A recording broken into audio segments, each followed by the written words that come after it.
Well, hello everyone. It's Sibyl Star, and I'm here to give the astrology forecast for the coming week of September 11th to the 17th.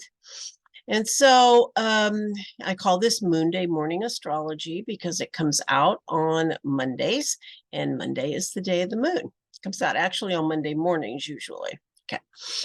All right. So to begin with, one of the most significant things that is happening this week, as well as all month, although the month of September and actually most of the month of October, is that we have many planets retrograde.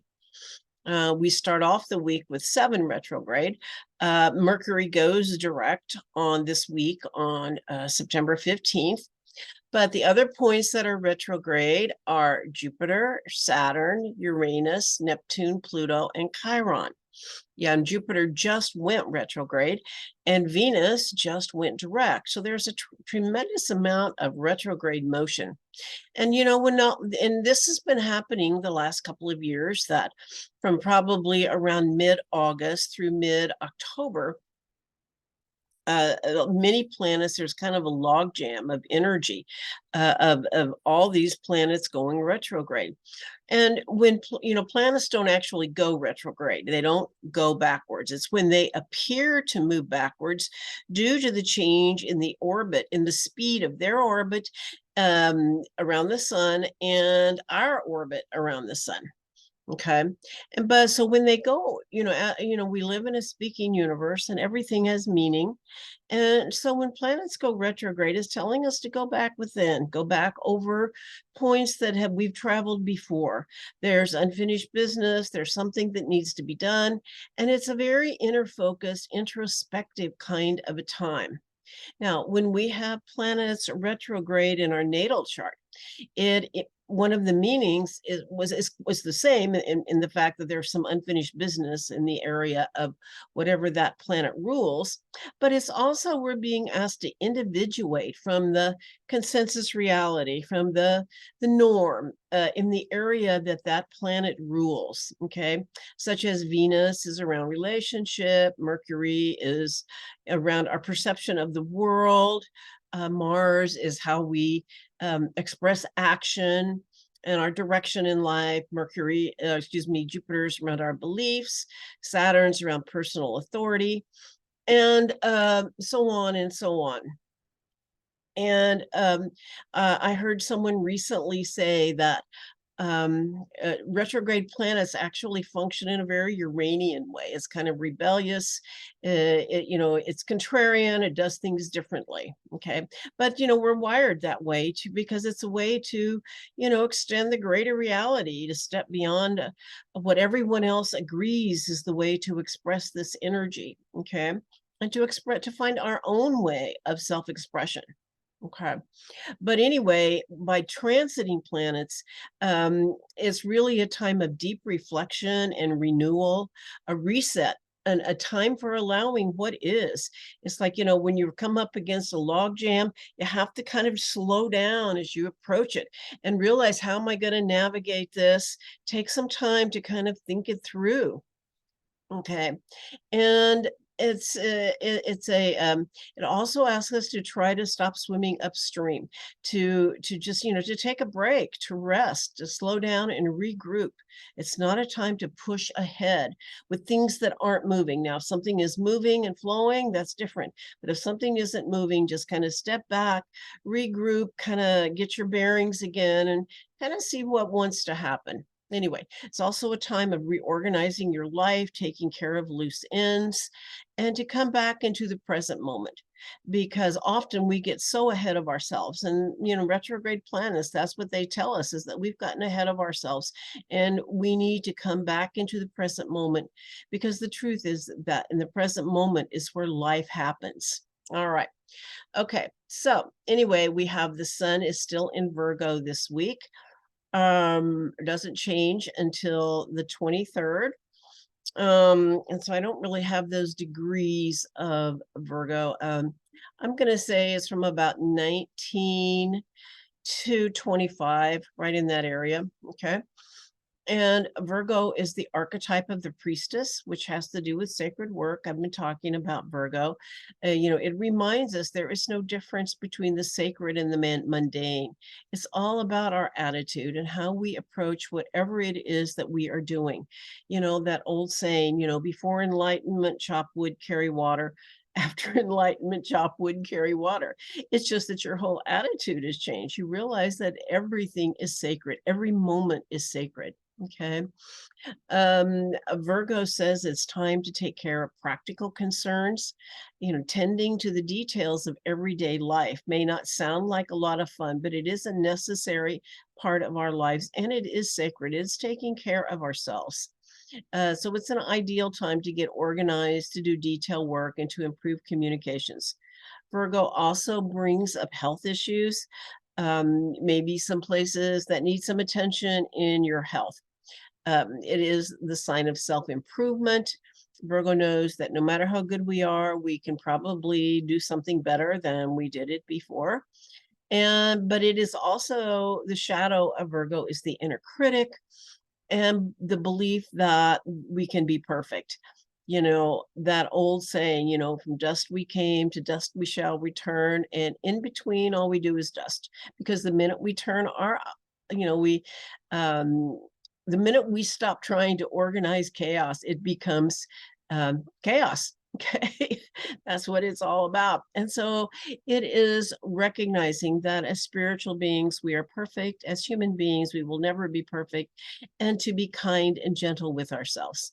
And if we make a mistake, know that it was an opportunity for growth, or what we call a mistake was actually an opportunity for growth. And that is how we learn, is through doing something poorly, we learn to do it well. Okay. All right. And so to understand the teaching and to forgive ourselves. All right. So we also have a new moon in Virgo. Okay. And this occurs on, let me see here. I have, so the new moon in Virgo, I'm going to show it to you. All right. We're going to screen share it. Okay. All right. So the new moon in Virgo is on September 14th. It's actually at 6:40 p.m.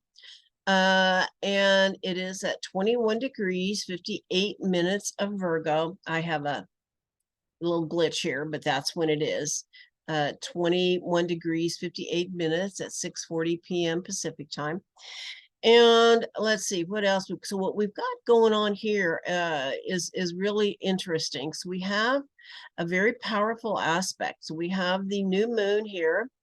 It is in, and I hope you can follow my little cursor here.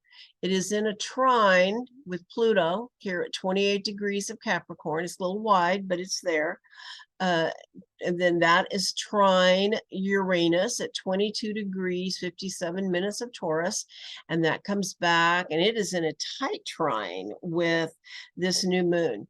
And then what it does, it forms another aspect called a kite, because it also includes an opposition to Neptune.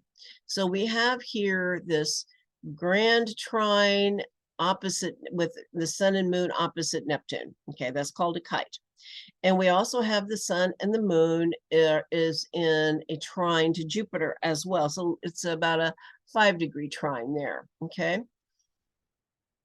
Or is it 6-degree? Anyway, 6-degree maybe. Okay. And then we also have Venus is in a square to Jupiter, and it's very tight. It's Venus at 14 degrees, 24 minutes of Leo, square Jupiter at 15 degrees, 23 minutes. We also have Mercury stationary at 8 degrees, just before it's getting ready to go direct the next day. All right, so what does all of that actually mean? Okay, so the new moon in Virgo, like I said, is on September 14th at 21 degrees, 58 minutes of Virgo. And what time did I say that was? Anyway. It is at, anyway, can't remember. But what it actually means is the Virgo new moon coincides with Mercury stationing direct. And that is signaling that you may finally have clarity on and understanding on what is ready to begin now, especially if there were delays, misunderstandings, or uncertainty with Mercury retrograde, as it's been retrograde for the last 3 weeks since August 23rd. Okay. So it's stationary and it's getting ready to go direct the next day. As I said, the sun and moon in Virgo are trine Jupiter, which is about prosperity and abundance. It's a lovely, lovely flow of earth energy. We have Uranus in Taurus trine the new moon, which accelerates developments and bring unexpected surprises that support whatever your intention may be. Because remember, we set our intentions at the new moon. And it's also about paying attention to the wisdom of your body and to know that it is an act of self-love. You know, Taurus is so much about self-worth and self-love. It's ruled by Venus. And so, and to remember that our bodies are a sacred vehicle that carry our spirit and an integral part of our experience here on Mother Earth. Our body is actually a gift from Mother Earth. Okay. And like I said, we have the grand trine, which is a beautiful flow of energy. And with Pluto, Uranus, and its strong earth energy present opens up resources, plans, and practical steps.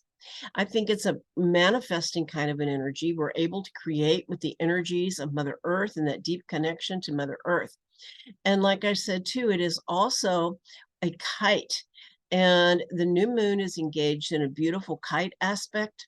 The new moon is the propeller of the kite, and Neptune is the apex of the kite.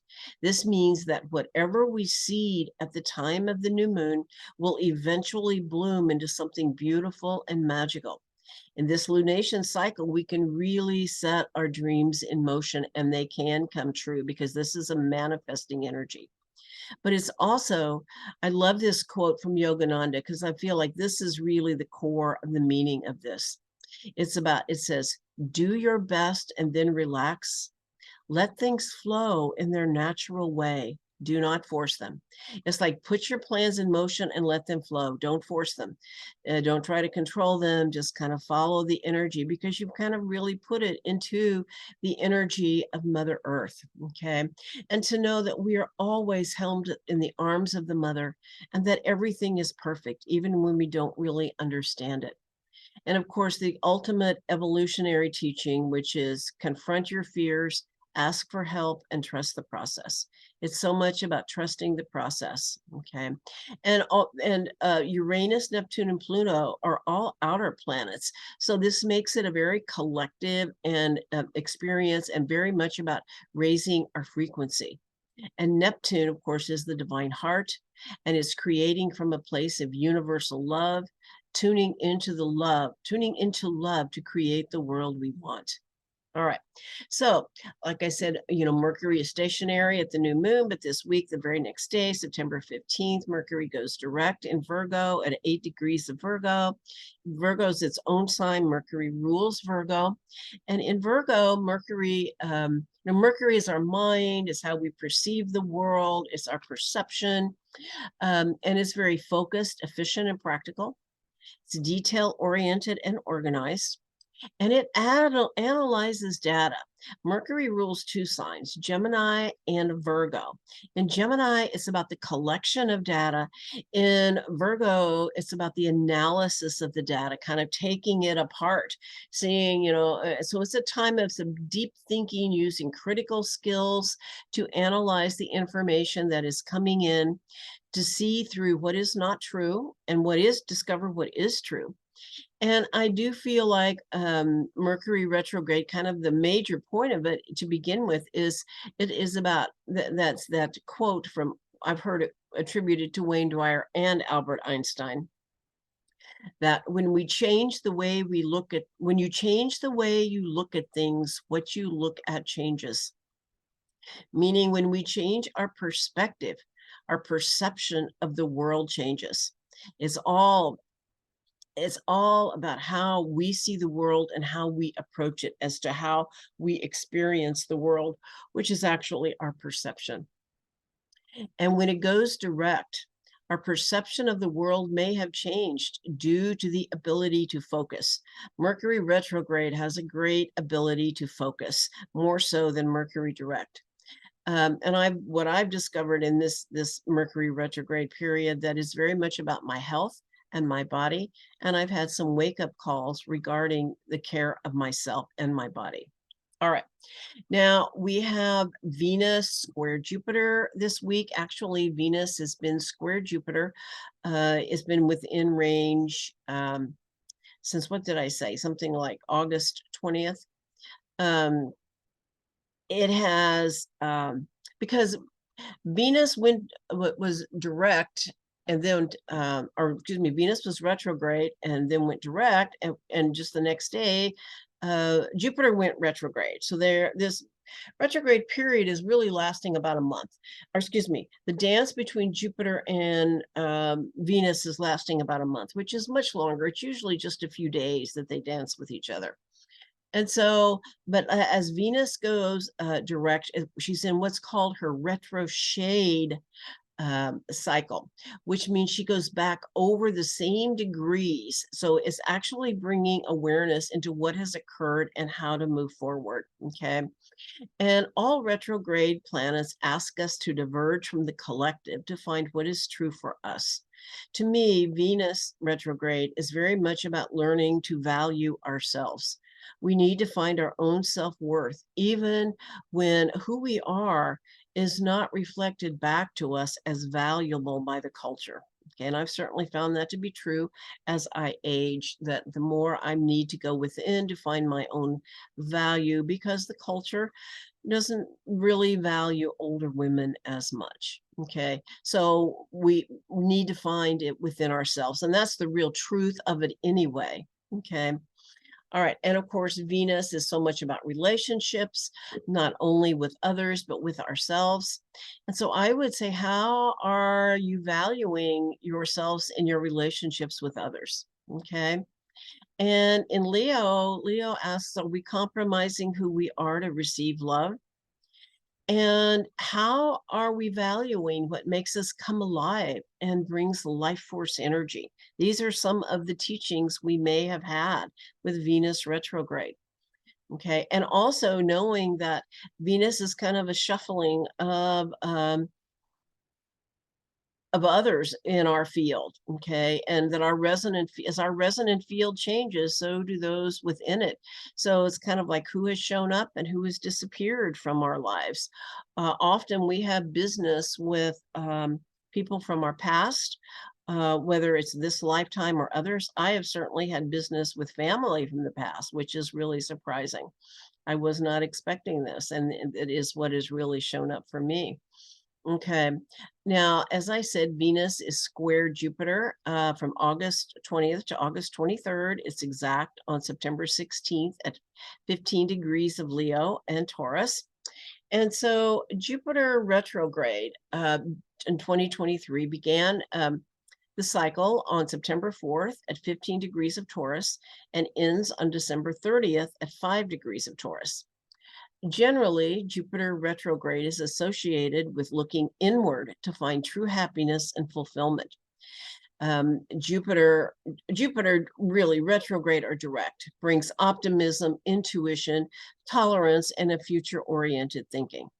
But I feel like the real challenge here with Venus and Jupiter is to look within for our happiness and fulfillment, because, you know, Venus is always looking at relationships, and sometimes we look outside of ourselves before we look within.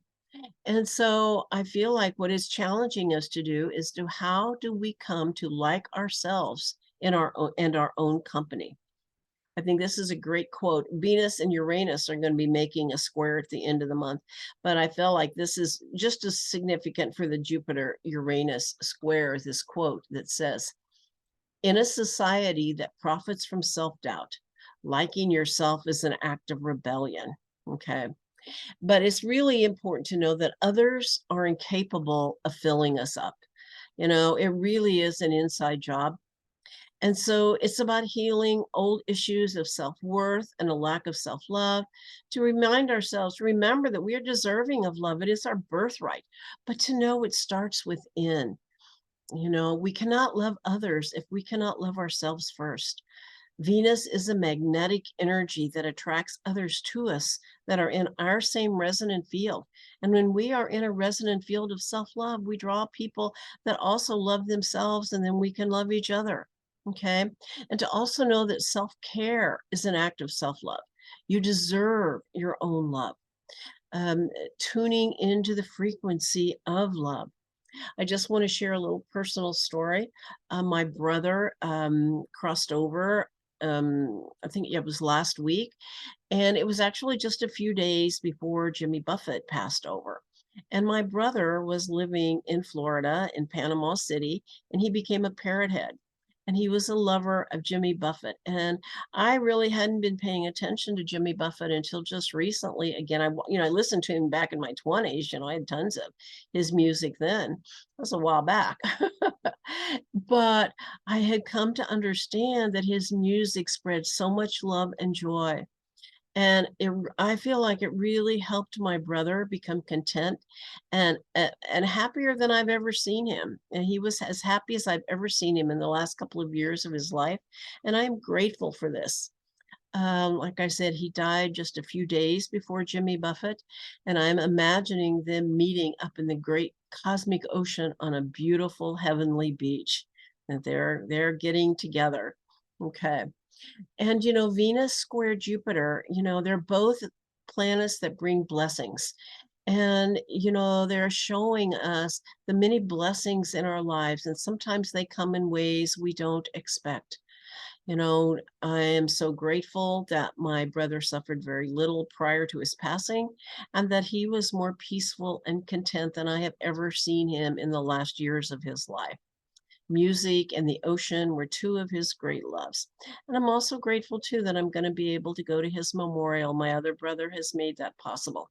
So, lots of gratitude coming in different ways that are kind of surprising. Okay. All right. So what else do we have going on? We have the North Node conjunct Eris. And the North Node is in Aries. The North Node is in Aries, is at 25 degrees of Aries, conjunct Eris at 25 degrees of Aries. And the North Node, is the way forward. And so it's showing us the way forward, and it's conjunct Eris, who is the goddess of discord and chaos. But, she's Eris, to me, Eris is the feminine warrior who has not had a seat at the table for the last several thousand years. She actually serves the goddess, the mother, but she can cause discord and chaos if she's not acknowledged. Okay. And so I feel like what this is saying, it is about standing up for ourselves, being heard, where we say no. And sometimes when we say no, other people can feel like we're causing discord, that we're causing a problem because we're setting a boundary, we're saying no. Okay. But it's also, I think, about being effective and not just angry. Because Mars, the ruler of Aries, is in Libra, and it's going to be coming up to conjunct the South Node. And it's not quite there yet, but it will be soon. And so, Mars in Libra, is so much about justice and fairness. And Mars in Libra has the ability to stand up for others, but has a hard time standing up for from oneself. So that's what I think the challenge is here, to be able to stand up for oneself, but to also be in this state of as balance as much as you can be, to have your strategy worked out, know what you're going to say. Don't just charge in angry, because when we charge in angry, that's all people can hear is the anger. And being able to see both sides of a situation. Libra is so much about diplomacy and recognizes there are always two sides, but it's very concerned about what is just and what is fair. Okay. Libra is so much about inner peace and harmony. And the truth of it is, unresolved anger and conflict can bring us out of balance and make a very disharmonious situation very quickly. Okay. All right. So what is the moon doing this week? All right. So Monday and Tuesday, we have the moon in Leo, and it's actually the dark moon. Leo is actually a very bright moon, but by the cycle, we are moving into the dark phase of the moon. And so we might find Leo is so much about the inner child. So it's so important to be aware of what your inner child needs are so that we're not acting them out. Do you need some attention? Do you need some recognition? Moon in Leo is a very warm-hearted kind of a position. It's warm and generous, but sometimes needs attention. And so it's I think, being aware, and it can bring drama. It can bring a lot of drama if its needs aren't being met. So kind of just being aware of that. Okay. Wednesday and through Friday, the moon is in Virgo because we have the new moon in Virgo on the 14th. And Virgo, like we know, is very much about practical activities, is like organization, rethinking plans, emotional satisfaction can come from solving problems. It's got this really wonderful earth trine. So I think it's super important maybe to be outside and to set your intention in the great outdoors under some trees, and also to be really, knowing this month, one of the intentions may be, if you're having any health issues, to really address them.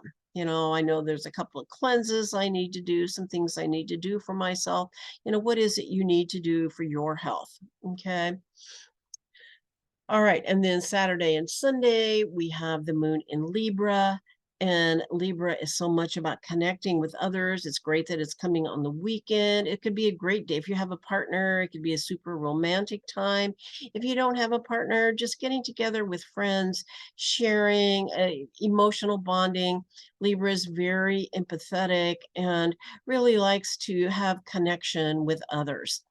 All right, so that's what I see for this week. And I'm going to have all my information in the description box below. If you're interested in a reading, you have the information to contact me. All right. I'm going to just say blessings to all and namaste. Have a wonderful week.